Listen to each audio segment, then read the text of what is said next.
You know, when you think about it, fetch kind of did happen. Welcome back. I'm here with another 40 for 40 review, celebrating the eminent 40, me turning 40. And of course, what better way to do it than to admit that I'm 40 and I like Mean Girls? So, I don't just like Mean Girls, I love Mean Girls. I don't know how many times I've seen this film. It's I'm just going through the lines this time around, and I just so quotable. It's um, every little part of it. I even love the musical, by the way. I can't wait for the musical to come back. And as weird as it would be, I would at least be interested in like some sort of follow up sequel if the entire cast returned. I have no idea what that would look like, but I'd be interested in it. Sort of like how everybody theoretically was interested in Hocus Pocus 2 until it happened. It's probably not going to be good, but yeah, I'd be there. But everybody has to return. We have to get everybody back. So that means yeah, everyone. Anyway, Mean Girls is on Netflix. It has audio description. And it floats around a lot. It's always on a streaming service. It was on Paramount Plus for a while, and now it's back on Netflix. It was on Netflix for a while.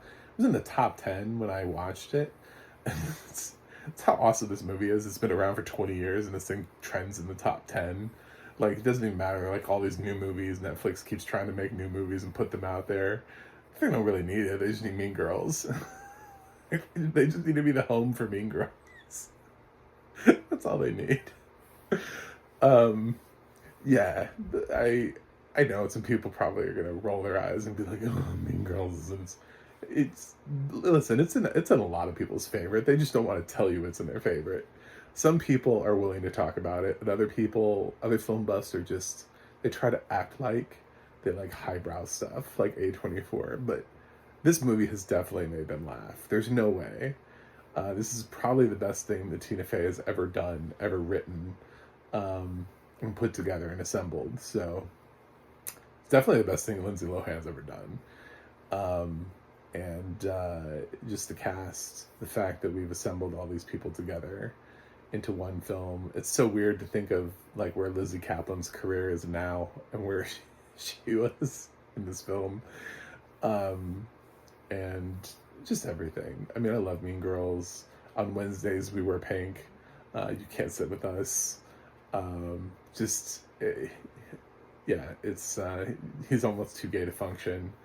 You go Glen Coco. It's just, I feel like I could just keep dropping Mean Girls quotes. October 3rd was the day that, this is Mean Girls Day. So it's the first day that Aaron turned around and spoke. Anyway, so yes, I love this film. If you haven't seen Mean Girls, please watch it. If you're sighted or not sighted or fell out of the sky, I don't know. I don't know what your deal is, but use Mean Girls as an introduction to American culture. It's funny because I work in a job in which I have kids who are coming in. I work at a college, so I have the kind of kids that are coming in who didn't really grow up with this film. This film should not be representative of their high school, but yet they're still obsessed with it and still know all about it. You know, it's this weird film. It's not their high school. It's not their teen movie.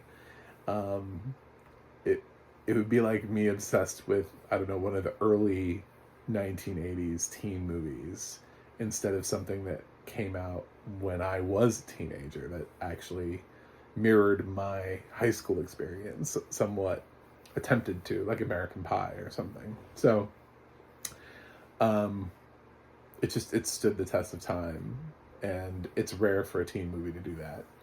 So yeah, I unabashedly embrace this film as being one of my favorites, um, and have no problem putting it in my 40 for 40 and celebrating my midlife crisis with this film. The audio description here is fun. I like it. It's fun. It's the thing is I've seen Mean Girls so many times that there were things that I noticed that it was missing, little things along the way, but also Mean Girls is really dialogue heavy. So there are certain times when it doesn't have a chance to point something out. So you end up missing something that could be funny or could help to explain what's going on. But at the same time, I'm also listening to the film and I'm like, I don't know where they would have put that in. So I don't really fault them for anything. Sometimes I think the audio description could have been better based on what they've chosen to describe. But I think when this narration team has the opportunity, they do a really good job of describing what's happening in the little gaps in the dialogue that that they have. For example, there's like a fleeting moment of silence in the scene when the plastics are all in the bedroom and the mom comes down, she sits on the bed and the dog starts chewing on her fake boob. That gets described, and it gets described pretty well, so you know what's going on. Because there's just the right amount of break in there for you to understand what's going on, and for them to be able to convey that sight gag to you. Without the audio description, you would have no idea what the dog was attacking, because it would just be a dog that was growling, and none of the dialogue ever references what actually happens in that scene. So it's something that would just be lost for all time.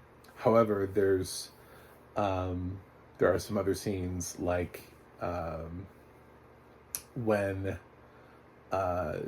they're going over and introducing Katie to sort of the rules of the school when they skip health class for the first time, and Damien and Janice are giving her like the lowdown, and they see the plastics and they're telling her about all the different plastics, and they're like, they finally get to Regina and they're like, Regina is this special kind of, and it cuts to a whole bunch of different kids saying different things about Regina. There's no real description into how that scene is shot or how we get to those things, and they're sort of like in the confessional form. If you've never seen the film, they're shot almost like somebody had run up to them, like documentarian style, and asked them for their opinion on something. You know, like, what's your opinion on Regina George? And somebody just answers it directly to the camera. Yeah, so it feels kind of weird because all these people just sort of start talking. If you've never seen the film before, I don't know really what you think is happening in that moment. I don't know what the translation is, but there was no way for them to interject because of how how quickly the dialogue was moving. There was no way for them to try to explain how that happened. So there's no real critique that I can give there because I don't know. They would have had to talk over dialogue just to give this audio description on something that I'm not 100% sure affects the overall plot of the film.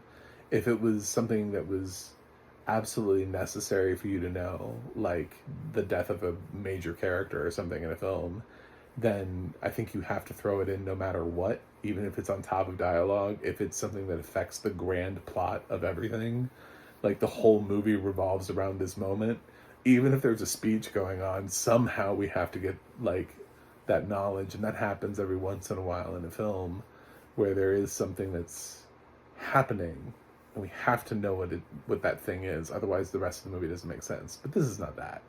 So it's a little odd to think about that scene. I like I said, they try to use the time that they have, the little bit of time, as well as they can. I would say that aside from a couple of really particular wardrobe choices, like when Regina's tank top has the holes where her her boobs are. They don't really feature a lot about the fashion choices in the film, which is kind of interesting because the plastics are all about fashion. But they don't also have a lot of time to describe all the different various choices that the plastics make with their clothing choices. So we kind of have to lose that out. I didn't really feel like, for example, that Katie's Halloween costume was tremendously well described. We didn't really get even like the fake teeth mentioned. We did get sort of like a wedding dress covered in blood, I think was the description. And true, she also has on like a crazy wig and a veil, from what I remember, and she's wearing these, I don't even know, they're not even really appropriate. They're not even like zombie teeth. It's just really hard to describe, which is why she's sort of unintelligible when she's talking to people, because she has these weird, like, fake Halloween teeth, silly Halloween. I don't know what they're supposed to be for, because they're not monstrous. They're just kind of goofy in a weird way. But yeah, I've seen this movie too many times. So I really, if I was ever going to analyze and like deep dive into an audio description, it would be this film. Because I was sitting there looking at little things and being like, well, I mean, we didn't get that, but we got this. Is that fine? But the thing that I noticed primarily, and why I think the audio description deserves a pass, is I didn't feel like there was time missed. And that's important. And sometimes it just is the way that it is in a film that has persistent dialogue. That you just get what you get. So, we got what we got. And I love Mean Girls, and I hope you do too. And I hope you think it's just as fetch as I do. And you know that people have used fetch before. People who have seen Mean Girls have used it either unironically or ironically, just whatever it is. But people probably never used it before this film, and now they use it occasionally to throw it in there to let people know, like, we're in some sort of secret society of people who love Mean Girls. So, in a weird way, yes, Gretchen did make fetch happen. Regina was wrong. So, of course, I give Mean Girls an A+, because that's what's been happening for all my 40 for 40 titles. Although I think this is a film that probably, if I had been writing reviews at that time, I probably would have given that an A anyway. I mean, I've been in love with this movie, obsessed with this movie for 20 years. So I honestly do not know how many times I've seen this film. It's one of those films that anytime it was on TV, I just stopped and watched it and finished it. Popped in the DVD, watched it on streaming, whenever. It just endlessly makes me happy. This is very much if I'm depressed, what movie will cheer me up? Mean Girls. So, yeah, I've seen this film quite a bit. Anyway, actually, this isn't even the first time that I've seen Mean Girls since being blind. I totally watched it. It was on TV one time without audio description, and I've seen the film so many times, it didn't even bother me.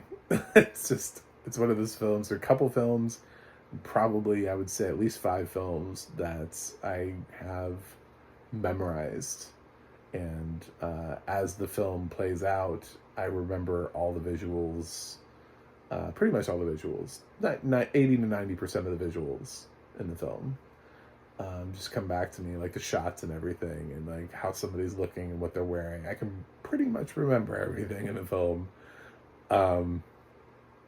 So, yeah, this is one of those. Anyway, thanks for watching. Thanks for subscribing. I have a website, MacTheMovieGuy.com. I also follow me on Twitter and Instagram at MacTheMovieGuy. You can go to the audio description project, adp.acb.org. It'll let you know what is audio description, where you can watch it. And you can go to the ADNA.org. That's the ADNA.org. It'll let you know who's narrating your favorite films and television series. That's it. probably should have reviewed this on Mean Girls Day, but I really wanted it to be part of my 40 for 40. I think it's very representative of who I am as a person, and that's sort of what this 40 for 40 reveals, is what is it that I really like? What is it that I watch over and over? And I can't not put Mean Girls on this list. So, thanks for watching, and I'll see you guys on the other side.